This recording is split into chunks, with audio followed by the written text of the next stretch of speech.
guys, what's up? It's Angie B, and welcome to the Exodus Group channel and podcast. Thank you for subscribing, for sharing, and for being part of the conversation on this journey that we call healing outside of cults. Oh my goodness. So, thank you again. Today I have a weird thing to say, but it's weird, but it's validating. So there's a podcast on Spotify called Cults, okay? And it's on Parcast Network. I had to say that differently because it's Parcast. All right, so Parcast Network called Cults. And it's about all the different cults in the world, basically, like all of them. They've gone back some into the 1800s. Like, it's been amazing to see and to hear the different cults and the different things that other high control organizations are doing. And that, for me personally, it makes me know that I'm not the only one messed up. Like, there's a lot of people out here that are in need of, I don't know another word besides healing, that are in need of healing and in letting go of what these mass religions, quote unquote, have done to us. So there's a couple of things that really made me think, because if you've studied the bite model from the gentleman, the bite model is a model that this author, I forgot his name right now, I'm going to put it down here. He has come up with a bite model of different things, a list of things that makes you know that you're in a high control religion. You can make a checklist, okay? And literally every one religion, these do a number of these. And honestly, witnesses are guilty as well. And after studying the bite model and studying crisis of conscience, I literally was like, you know what? This is a cult. I didn't want to use that word, but honestly, took a long time for me to get there, but once I got there, it's like, okay, yeah, I can definitely see that this is a cult. This is not just a religion, and it's a Christianity sect. Okay, cult. All right. So, a number of things that Jehovah's Witnesses have in common with other high control religions. Number one, and they're guilty, from what I'm seeing just now on YouTube, they're very guilty of this. Now we're getting worse with this. A separation. Making sure that you get your spiritual food from only them. All right? They're the only place you can get it from. They're the only place. There's no other place to get it from. Most of these organizations, and I can't name, there's so many of them. I can't name them by name per se, but a lot of these organizations will separate you. Even Jonestown, the one where everybody killed themselves and drank the Kool-Aid or whatever, they separated themselves. A lot of people didn't have a place to go in that other country. Jehovah's Witnesses are doing the same thing. Now the Kingdom Halls are closed. You're all doing your Zoom calls for your meetings. Okay, you're separated yourself. You separated yourself from everyone else. You go outside to work, but you only associate with those who are only Jehovah's Witnesses. That is just it. The reason why they do this is because you don't want any outside influence. You don't want me coming up to you and say, hey, it's time to critically think. Let's think about this for a second. Let's literally think about this. Does this really work? No? Oh. Because now you're doubting, quote unquote, God. That is the second thing that Jehovah's Witnesses have done very, very well, and other organizations have done too. They have put God and the governing body as the same person. So if you're doubting the governing body, now you're doubting God. Like, you're literally doubting God when you doubt these human men, imperfect men. Now you're doubting God. And honestly, what's wrong with doubting God? God gave us the knowledge to doubt, so therefore, why not? But I'll shut up. The reason why they do that is because if you're doubting the organization, you're doubting God, then we can just kick you out. And that's the third thing they do, is that these men, quote unquote, have the final say. They have the final say on your relationship to God. Like, really. Like, oh my God. The other day, I was doing some counseling work with my life coaching and speaking to another extra house witness. And she has gotten kicked out of the Zoom meetings.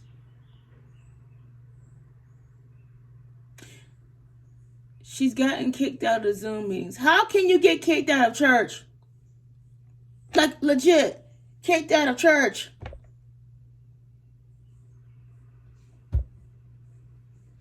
Kicked out of a public, literally kicked out of a public meeting. And it's on Zoom. All you need to do is be muted. You don't have to do anything besides sit there.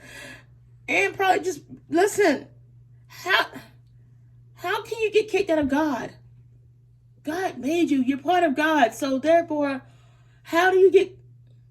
And what it is these men are in control of what they say and do. So therefore, you guessed it, the men are kicking you out when they think you're doing wrong. When you don't make them happy, quote unquote. Like,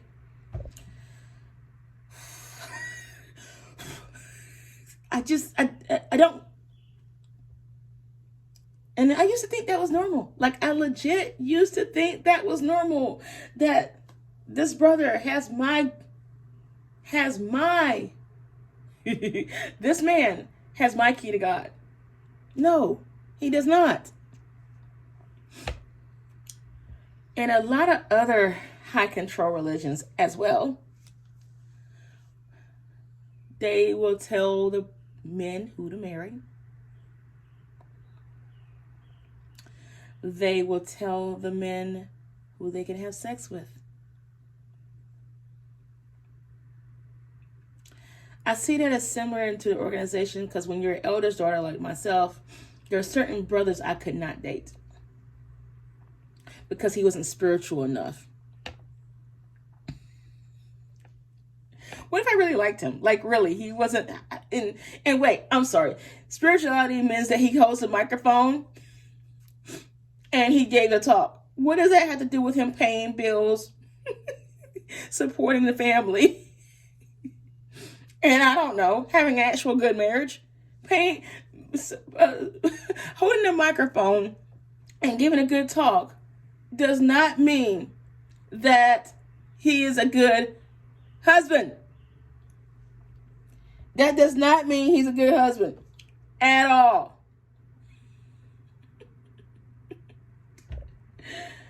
But it's not as strict as it is in other high control religions, but definitely is looked down upon. It is looked down upon. If I was an elder's daughter and I married this regular Joe Blow who was a publisher and not baptized. Oh my God, the worst case scenario. The worst case scenario. That would be the worst case scenario. So, yeah, but then, then if I marry the elder, so-and-so, and because I'm being chaperoned, and because we haven't been together at all, and I'm not able to see this man for who he is, or who he or she is, either partner could do this, but I'm going to use the male, female, for example, right now. If the man is beating up on the woman, she can't get a divorce. Why? Because in the Jehovah's Witness religion, in order to get a divorce, a good divorce in the eyes of the elders, quote unquote, he has to have sex with a woman. A woman. Legit, a woman. Now, there's a story in Crisis of Conscience, guys, that you gotta go read in chapter 3 or 4, where, oh my goodness, legit. The brother friends got letters in, and the sister found her husband having sex with an animal. And guess how the elders responded to that? Go to Crisis of Conscience and find out. But anyway, I digress. And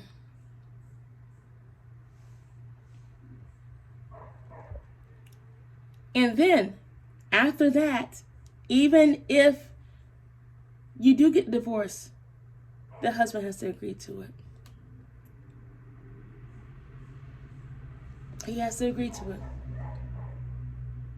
So there's so many loopholes, and it's not like we're encouraged to go to domestic counseling or whatever, because the counseling sessions are by the elders. We don't go to therapists. It's just so many just little things that you got to do, that if a woman is literally getting beat up, she can't leave. It makes it hard for her to leave and stay in the organization. This undermines your self-confidence. This undermines your self-esteem. It causes you to doubt yourself, and you literally stay in. Now, this can happen for man or woman. All right? I've heard of stories of women beating up their husbands, and he can't leave. It'll be easier for him to leave because, he can just lie and say whatever, but in my viewpoint, but that's neither here nor there. Either way, he can't leave, and because marriage is sacred, which marriage is sacred, I get that, but not when you're being abused. The organization has so many rules. So many rules. And we're told to tell on everyone. We're told to tell on everyone. Just everyone. And we're looked upon. We're literally looked upon, meaning that everybody's in your business, and to make sure that you're not doing something wrong so they can go tell the elders first. Now that one, a lot of other places do too. A lot of organizations do too. And that one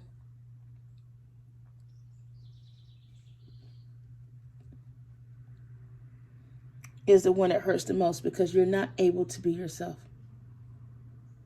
At least to me. It's not one. I don't want to say it doesn't hurt the most. There's a lot of other things that happen too. But you're not able to be yourself, because if Sister So-and-so doesn't like that I'm wearing a tank top today, she can go tell the elders. And if Brother So-and-so doesn't like that I'm wearing a tank top today, guess what? I'm getting called in the back room on why I'm wearing a tank top. Literally, I've been able, I couldn't change clothes for the meeting because I had to go to work, and I came to the meeting, and all of a sudden I'm wearing pants, and Sister Emery, why are you wearing pants to the hall? Because I didn't have time to change clothes. God accepts me for what he knows I was at work, right? Nope, you can't wear pants to the hall. I gotta go to work. I literally left work on my lunch break to come to the hall to see Jehovah. One of the last things I want to talk about is the CSA cases. And in a lot of these religions and organizations, yeah, child sex abuse is rampant. So no, I don't see them changing that. As I do more study and do more research, I really do believe now that cults are really part of a way to encourage child sex abuse. Because even with the 2-witness rule, child sex abuse is covered under that. Like that, like really, like it's not covered, but it's definitely not protected, but you're able to hide under the rules. Those loopholes are for them. And it hurts. It definitely hurts. It hurts. Because now you're involving someone else's life and they've got to live with this pain for the rest of their life. I studied the Cults podcast because it helps me see, for me personally, it helps me see that we're not alone in this. And these high control religions really there needs to be something done about them. I honestly think about all religions because child sex abuse, all this other stuff, high control religions are a detriment to the mindset, to your mindset, to your freedom. And that's what we want, is to be free. You guys, you're stronger than you think. I'm Angie B. I'll talk to you soon. Thanks. Bye.